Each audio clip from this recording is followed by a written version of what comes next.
Hello, cymru. Welcome to Welsh with Will. Those of you who follow this channel will know that I have been trying to learn Welsh for, well, forever.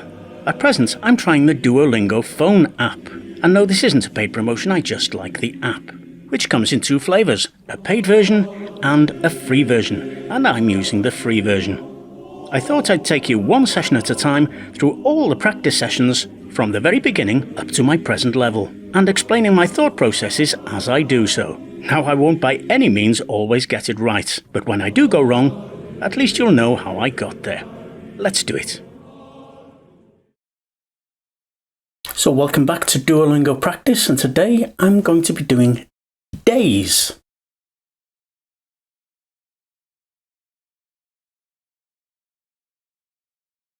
Dydd Iau a Dydd Gwener. Dydd Iau a Dydd Gwener.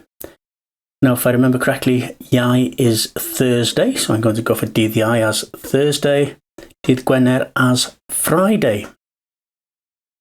Thursday and Friday. Are you making supper on Tuesday evening? So are you, that's what dych chi. Chi'n. Making, so that'd be chi yn gwneud. Gwneud. Dych chi yn gwneud, are you making supper, which is swper, Swper. on Tuesday evening, which would be, the evening would be nos, Nos. technically night I suppose. Nos, Tuesday would be fawrth. Fawrth. So dych chi'n gwneud swper, are you making supper nos fawrth on Tuesday evening? I think I'll go with that. Yes. Dych chi'n hoffi Dydd Gwener, Mrs Jones? Dych chi'n hoffi Dydd Gwener, Mrs Jones? Dych chi, do you?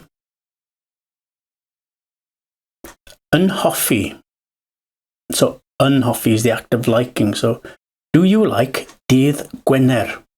Which, if I remember correctly, is Friday. So, do you like Fridays, Mrs Jones? Dych chi'n hoffi Dydd Gwener, Mrs Jones? Do you like Fridays, Mrs Jones? Let's try it. So far, so good. I like Thursdays. So this is do I. Do. I'n. That's me. Do I yn licio, as we would say up north, but here it will be hoffi. Hoffi. Do I yn hoffi. Thursdays will be dydd Dydd. Iau. Iau. So I'm going to go with doing hoffi dydd Iau. I like Thursdays. Dych chi'n hoffi bore Dydd Mercher? Dych chi'n hoffi. So we've done this a few times already. So dych chi'n hoffi. Do you like, dych chi'n hoffi, bore, the morning, of dydd Mercher, which is Wednesday. So in English that would be Wednesday morning. Dych chi'n hoffi bore dydd Mercher? Do you like Wednesday morning? Good. Wednesday afternoon. Well, the afternoon will come first yn Gymraeg, so that's going to be prynhawn. Prynhawn. Wednesday is Mercher. So is it going to be dydd Fercher or dydd Mercher? I don't know. I'm just going to guess. Dydd Mercher. Mercher. Yes. Lucky guess. Dych chi'n gwneud cinio Ddydd Iau? Dych chi'n. So are you? Oh, there's no question mark. So it's not are you. It is in fact you are. The only difference would have been the question mark. So it's not there, so it's not a question. So it's a statement. Dych chi, you are yn gwneud. Gwneud is to make. So yn gwneud is the making. So you are making cinio, dinner, dydd Iau, which is Thursday, on Thursday. So I'm going to go with you are making dinner on Thursday. Dych chi'n gwneud cinio dydd Iau. Very good.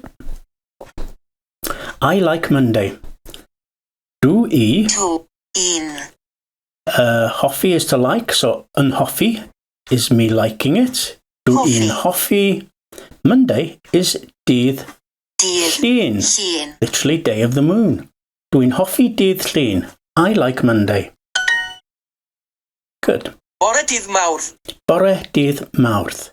Well, bore is morning, so it's the morning of dydd Mawrth, which I always mix Thursdays and Tuesday up. Dydd Mawrth is Tuesday I'm going for, so Tuesday morning. Good guess. Thursday nights. Well, Thursday is Iau, and this is night, so it's going to be nos, the nights, of Thursday. Nos Iau. Good one. Bore Sadwrn. Bore Sadwrn. Bore is morning. Bore. Sadwrn is Saturday. Sadwrn. Oh, I think it's literally Saturn in Welsh. Bore Sadwrn, Saturday morning. Yes. Dych chi'n gwneud swper nos Fawrth? Dych chi'n gwneud swper nos Fawrth? Dych chi'n gwneud swper nos Fawrth? So, dych chi yn gwneud swper? Dych chi'n gwneud swper? Dych chi'n gwneud swper nos Fawrth? Nos Fawrth. Fawrth. Which is a mutated mouth, of course, which is Tuesday. So, dych chi'n gwneud, you are making supper Tuesday night or Tuesday evening. Oh, it's a question. So it's not you are, it is are you. Are you making supper on Tuesday evening? Prynhawn Sadwrn. Prynhawn, which is afternoon. Sadwrn, which is Saturday. So prynhawn Sadwrn, I'm going for Saturday afternoon. Dwi'n hoffi bore dydd Gwener. So do, so that's about me. Hoffi is to like, so do I yn hoffi. In this case, apostrophe. Do I yn hoffi. I like. Dwi'n hoffi bore dydd Gwener. Bore, the morning. Of dydd, which is a day. Gwener, which if I'm not mistaken is Friday. Dwi'n hoffi bore dydd Gwener. So I like Saturday, Gwener, I like Friday morning. That's right, there we go. Dydd Sadwrn, dydd Sul, dydd Iau. So, dydd Sadwrn, which is Saturday. Dydd Sadwrn, dydd Sul, dydd Iau. Dydd Sul, which is Sunday. And dydd Iau, which is Monday. So this will read as Saturday, Sunday, Monday. Dydd Sadwrn, dydd Sul, dydd Iau. And I got that wrong, obviously, because it's not Monday, as I thought, because that would have been dydd Llun, of course. There's another two I mix up. So this is Thursday, dydd Iau. Dwi'n hoffi dydd Llun. Do, I, so it's about me again. Do I yn hoffi, which means I like. Oh. Did you just send a message? Oh. With bugger on it. Oh.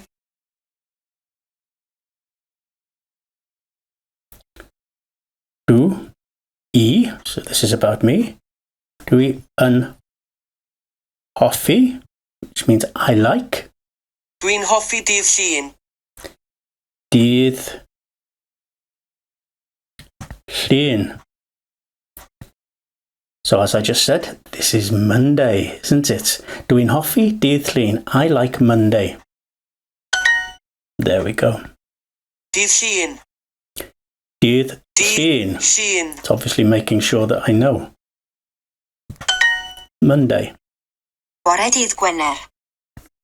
Bore, morning. Dydd Gwener, which is Friday, isn't it? Bore dydd Gwener, so that would be Friday morning. Good. Saturday, Sunday, Thursday.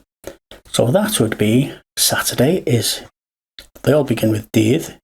Dydd Sadwrn. Dydd Sadwrn, Saturday. Sunday would be dydd Sul, seal. And Thursday, the ones I keep mixing up, would be dydd I, dydd I. Let's try that. Success. Thursday afternoon. Well, the afternoon in Welsh comes first, so that would be pr'n, prynhawn. The afternoon of Thursday, which is dydd Thursday, the one I always mix up would be I. Prynhawn dydd I. I'm going to go with that one. Success. And there we go. That's the end of the practice. So thanks for joining me for this practice session. Please comment, like and share if you enjoyed it, and I'll see you in the next session. Hwyl fawr i chi.